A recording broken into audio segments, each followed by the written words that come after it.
Welcome back, everybody. I'm your host, Kelly Sparks, aka Redbeard. So, I'm just going to run through my morning hand and wrist circuit. This one, I really don't know. I probably got the ideas for it from several places, but there's aspects, pretty much an aspect of just about every movement and orientation your hand and wrist can perform, but it's fairly light for the most part, and it's really just about blood flow and rehab, basically. So I'm just gonna run through it real quick. Y'all can get some ideas. Sorry, you might see I don't have the camera in a good spot, I guess. But anyway.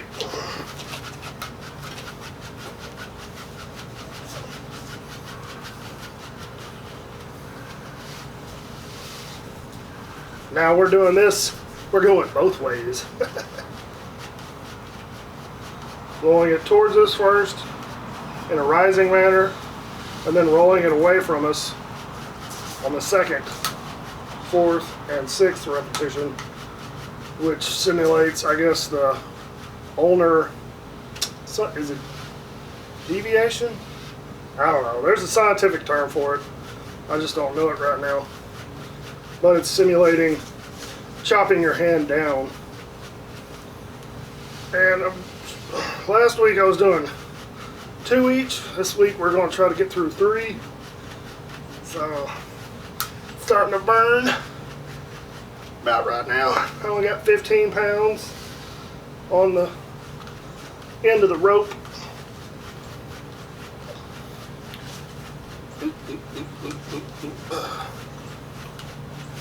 Yeah. Sorry. And from there, we'll move over here to a dumbbell wrist curl, which I'll see if I can slide it over so you can see.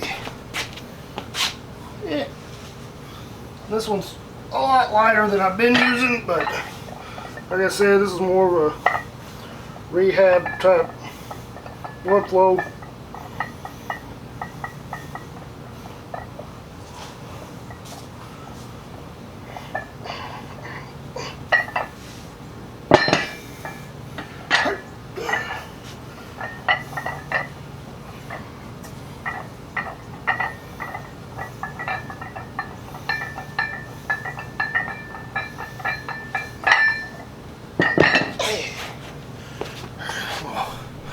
Turn you guys back this way a little bit.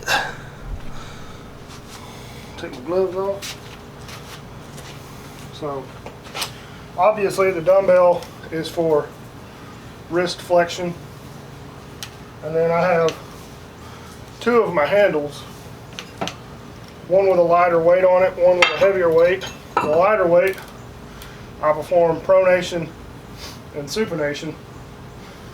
And it's not a greater range of motion, but I would definitely, if you're going to start adding in something like this, start extremely light. Like I have 5 pounds on the end of this handle, and it's probably roughly 7 pounds. I want to say this little extra plate that's on here is close to 2 pounds, so and it's plenty for me. Mind you, I'm still just an amateur strength levels. I don't know how many that was, but it was burning. We're gonna call it 20. It probably wasn't, but whatever. I gotta be real careful with my right arm because that plate, even though it's been in there for a while, it's still kind of sensitive from time to time.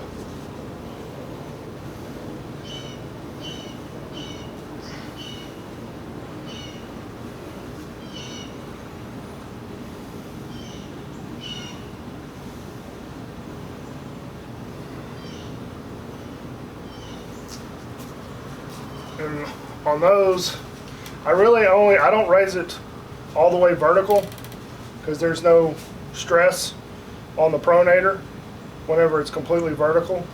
So I try to twist it just high enough, just to the point to where the stress kind of comes off the pronator and then go back down. So it might look like a partial range of motion, but I'm trying to keep stress on the pronator the whole time. Same with this.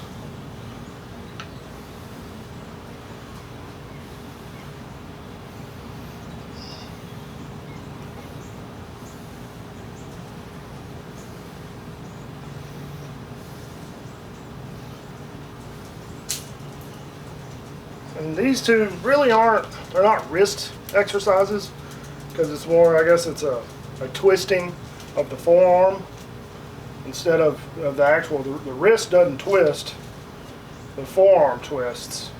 The wrist will flex up, down, in, out, but the forearm actually does the twisting. The bones in your forearms kind of do this number and wrap around. So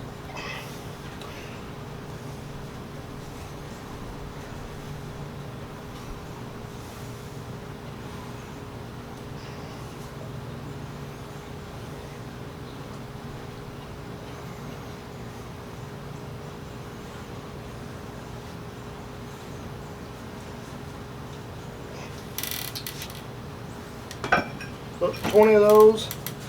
And today I forgot to add in the chop. I think it's ulnar deviation, but we're going to do the radial. I think this is radial deviation.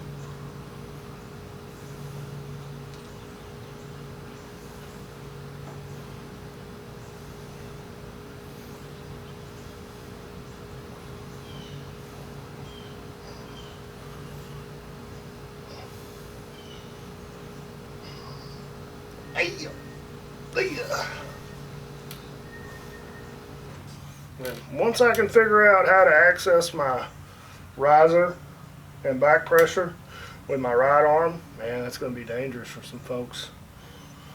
Because that riser feels strong as shit. I just got to figure out how to get the access to that power.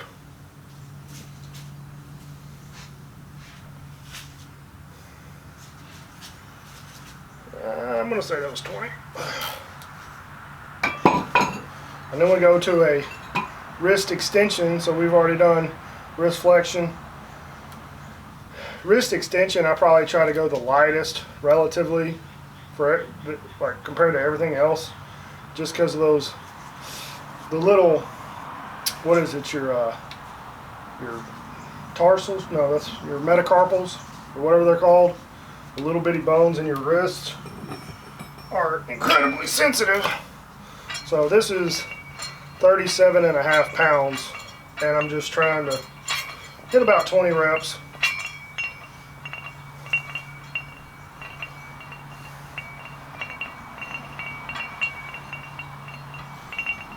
And I'm really limited on how much I can do by how much my hands can hold and my thumbs. And then from there, we do a rowing. It's more like a row, but with a cup added in the end. And I can probably only get about 15 of these because my fingers are starting to get tired. So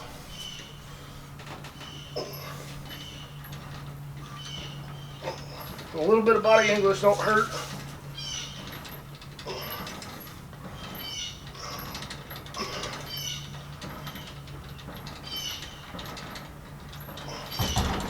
So that doesn't put any pressure on the elbow, but it puts it pretty much all into the hand and forearm. That's probably what I need more than anything, but we'll see.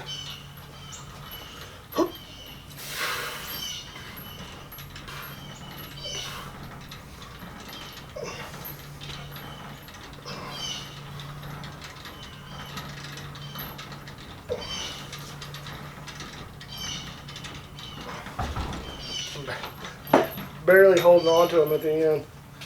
And the reason why is this last exercise for just general hand strength. Stand over here. Just to dumbbell hammer curl with fat grips. I kind of swing them a little bit at the bottom. There they go.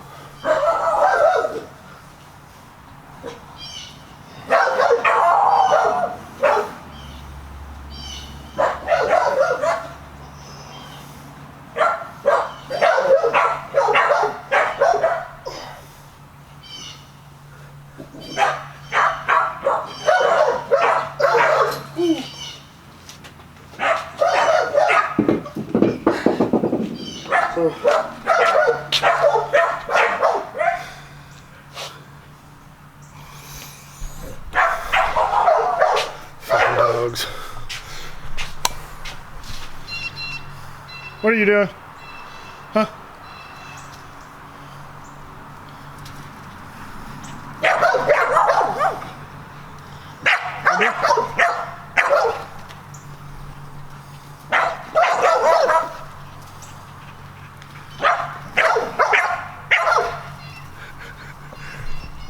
She's getting tired now. So anyway, that's my morning circuit that I'm doing currently. More for blood flow, pump, whatever, rehab, whatever you want to call it. General physical preparedness, but I like my sunburn from motorcycle riding. Anyway, that's all I got. Thanks for watching. If you got any questions or thoughts or even ideas, I know we got some new followers that are arm wrestlers. I'm just an amateur, guys. Just trying to get better. Pretty new to the sport. I mean, I've been in for 4 years, but that's pretty much the only 4 years of experience I have in arm wrestling. I didn't arm wrestle growing up, so I don't have any built-in knowledge or experience. I hated arm wrestling because I sucked at it. I still suck at it. But anyway, we're getting better. We're getting stronger. Work on the little things. Practice your technique, whatnot. But thanks for watching, guys. Like always, train hard, drink some whiskey, share with your friends and family. Be safe, don't drink and drive, take care. We'll see you next time. Cheers.